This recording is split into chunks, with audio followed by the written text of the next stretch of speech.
लूत अलैहिस्सलाम की कौम, ये सदूम का इलाका था जो कि खुशहाली, फलों और अजनास की वजह से पूरी दुनिया में मशहूर था।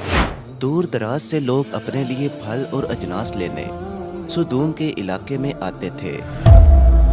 इलाका खूबसूरती और कुदरती वसाइल से माला माल था, लेकिन वहाँ के लोग इन नेमतों पर नाशुक्री करते हुए लोगों को यहाँ से फल और अजनास लेने से रोकने के हरबे सोचने लगे। शैतान ने तारीख में पहली मर्तबा इनको ऐसा तरीका बताया जो इससे पहले कभी किसी ने सोचा तक नहीं था। शैतान एक बुजुर्ग की शक्ल में अहले सदूम के पास आया और मशवरा दिया कि जो भी बाहर से इस इलाके में फल या अजनास लेने आए, उसकी औरत से निकाह की बजाय उनके मर्दों से बदफेली किया करो। इससे वो मुतनफिर होकर दोबारा आपके इलाके में नहीं आएंगे। कहते हैं जब कोई अल्लाह की राह से बहकने का इरादा कर ले तो अल्लाह भी उसे ढील दे देता है। बस यही इस कौम के साथ भी हुआ। उन्होंने अल्लाह की नेमतों पर शुक्र करने के बजाय बाहर से आने वाले मर्दों के साथ बदफेली करना शुरू कर दिया। यहाँ तक बाहर से आने वाले से बदफेली की जाती, उसके कपड़े उतार कर उसे नंगा दफन कर दिया जाता। कोई मुसाफिर उनके इलाके से बहैरियत नहीं गुजर सकता था। कोई गरीब उनकी बस्तियों से रोटी का एक टुकड़ा नहीं ले सकता था। और वो ये सब बदकारियां करके उस पर फख्र करते थे और अपने कारनामों के तज़किरे करते थे। अल्लाह ने उस कौम की हिदायत के लिए इब्राहीम अलैहिस्सलाम के भतीजे हजरत लूत अलैहिस्सलाम को सदूम के इलाके में भेजा। लूत अलैहिस्सलाम ने उनको बारहा समझाया, अल्लाह की आयत और अहकाम सुनाए, लेकिन लोग इस बुराई में अंधे हुए पड़े थे। हजरत लूत अलैहिस्सलाम ने उन्हें तौहीद की दावत दी और बदकारी के इस घिनौने अमल से तौबा करने का हुक्म दिया। उन्हें हजरत लूत का समझाना भी बुरा लगता था, लिहाजा उन्होंने साफ साफ कह दिया कि अगर तुम हमें इसी तरह बुरा भला कहते रहे और हमारे कामों में मदाखलत करते रहे तो हम तुम्हें अपने शहर से निकाल देंगे। हजरत लूत अलैहिस्सलाम ने नसीहत और तबलीग का सिलसिला जारी रखा। अल्लाह ताला ने अब तक उनके इस बदतरीन अमल, फहाशी और बदकारी के बावजूद उन्हें ढील दे रखी थी। लेकिन जब उन्होंने हजरत लूत अलैहिस्सलाम से एक दिन कहा कि अगर तुम सच्चे हो तो हम पर अजाब ले आओ, लिहाजा उन पर अजाब इलाही का फैसला हो गया। अजाब देने से पहले उन पर हुज्जत तमाम करने के लिए अल्लाह ताला ने दो फरिश्ते हजरत मिकाईल और हजरत जिब्राईल अलैहिस्सलाम जमीन पर उतारे। जमीन पर ये फरिश्ते खूबसूरत नौजवानों की शक्ल में उतरे। वो फरिश्ते पहले इब्राहीम अलैहिस्सलाम के घर पहुंचे। इब्राहीम अलैहिस्सलाम ने उनके लिए भुने हुए गोश्त की दावत की, लेकिन उन फरिश्तों ने बताया, हम अहले सदूम यानी लूत अलैहिस्सलाम के पास जाने के लिए आए हैं।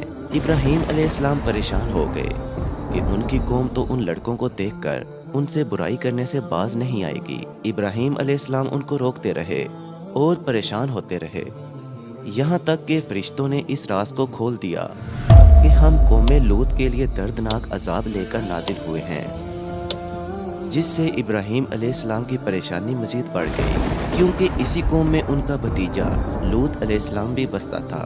बिल आखिर फरिश्तों ने बताया कि हम नेक लोगों को बचा लेंगे, आप परेशान न हो। अब ये फरिश्ते सदूम के इलाके में पहुंचे तो दूर एक कुएं पर पहुंचकर लूत अलैहिस्सलाम का पूछा। पानी भरने वाली लड़की ने कहा, आप इधर ही रुकना, हमारी बस्ती में मत आना, मैं लूत अलैहिस्सलाम को आपके पास भेजती हूँ। जब लूत अलैहिस्सलाम को इत्ला मिली तो वो बहुत परेशान हुए कि कैसे मैं इनको अपने घर में रखूं, क्योंकि सारा इलाका इन नौजवानों के पीछे पड़ जाएगा। आखिरकार अंधेरा होते ही लूत अलैहिस्सलाम उन लड़कों को अपने घर ले आए और उनको खुफिया तौर पर घर में मेहमान बना लिया। लेकिन लूत अलैहिस्सलाम की बीवी मुनाफिक औरत थी। उसने चुपके से जाकर लोगों को उन नौजवान लड़कों के बारे में बता दिया। बस बताने की देर थी कि सारे लोग लूत अलैहिस्सलाम के घर के बाहर जमा हो गए और मुतालबा करने लगे कि ये लड़के हमारे हवाले कर दो ताकि हम इनसे बदफेली कर सकें।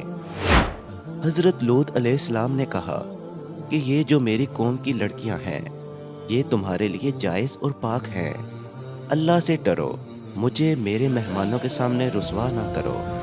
क्या तुम में से कोई भी शाइस्ता आदमी नहीं?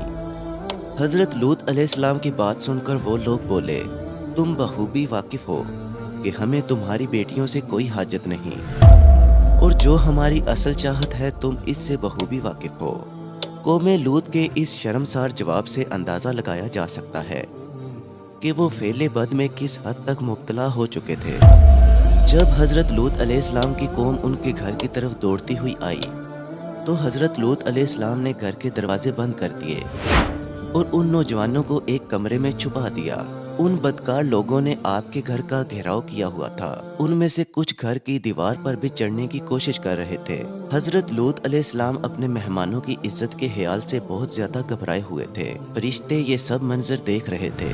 جب انہوں نے حضرت لوط علیہ السلام کی بے بسی اور پریشانی کا یہ عالم دیکھا تو حقیقت سے پردہ اٹھاتے ہوئے یوں فرمایا: اے لوط علیہ السلام، ہم تمہارے رب کے بھیجے ہوئے فرشتے ہیں۔ یہ لوگ ہرگز تم تک نہیں پہنچ سکیں گے۔ ابھی کچھ رات باقی ہے تو آپ اپنے گھر والوں کو لے کر چل دو اور تم میں سے کوئی شخص پیچھے مڑ کر نہ دیکھے۔ اہل سدوم حضرت لوط علیہ السلام کے گھر کا دروازہ توڑنے پر بضد تھے کہ حضرت جبرائیل علیہ السلام نے گھر سے باہر نکل کر اپنے پر کا ایک کونا انہیں مارا، جس سے ان کی آنکھوں کے ڈھیلے باہر نکل آئے اور وہ اندھے ہو گئے۔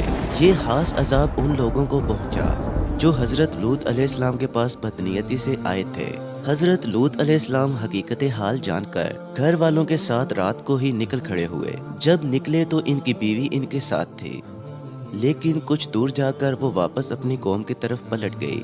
صبح کا آغاز ہوا تو اللہ کے حکم سے حضرت جبرائیل علیہ السلام نے بستی کو اوپر سے اکھاڑ دیا اور پھر اپنے بازو پر رکھ کر آسمان پر چڑھ گئے، یہاں تک کہ آسمان والوں نے بستی کے کتے کے بھونکنے اور مرغوں کے بولنے کی آوازیں سنی۔ پھر اس بستی کو زمین پر دے مارا۔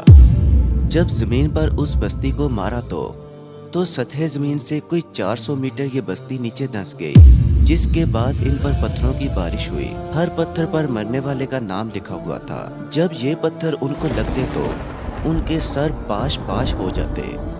بستی کے لوگوں میں سے جو کوئی بستی سے باہر نکلا ہوا تھا اس کو پتھر ادھر جا کر لگتا۔ صبح سویرے شروع ہونے والا یہ عذاب اشراق تک یعنی 8 سے 9 بجے تک پوری بستی کو نیست و نابود کر چکا تھا۔ قوم لوط کی ان خوبصورت بستیوں کو اللہ نے ایک انتہائی بدبودار اور سیاہ جیل میں تبدیل کر دیا، جس کے پانی سے رہتی دنیا تک کوئی فائدہ نہیں اٹھایا جا سکتا۔ سمندر کے اس حصے میں کوئی جاندار، مچھلی، مینڈک وغیرہ زندہ نہیں رہ سکتے، اس لیے اسے ڈیڈ سی یعنی بحر مردار کہا جاتا ہے، جو اسرائیل اور اردن کے درمیان واقع ہے۔ پھل، اناج اور قدرتی وسائل سے مالا مال اس علاقے میں جب اللہ کا عذاب نازل ہوا تو قیامت تک کے لیے زمین اور سمندر کے اس حصے کو ہر طرح کی نعمتوں اور وسائل سے محروم کر کے مردہ کر دیا اور رہتی دنیا کے لیے عبرت کا نشان بنا دیا۔ ناظرین، ہم بھی اللہ کی بہت سی نعمتوں سے لطف اندوز ہو رہے ہیں، مگر اپنے ارد گرد ہم جائزہ لیں، کیا ہم کوئی ایسا کام تو نہیں کر رہے جو اللہ کی ناراضگی کا باعث بن رہا ہو؟ دعا ہے اللہ ہمیں دنیا اور آخرت کے عذاب سے محفوظ رکھے، آمین۔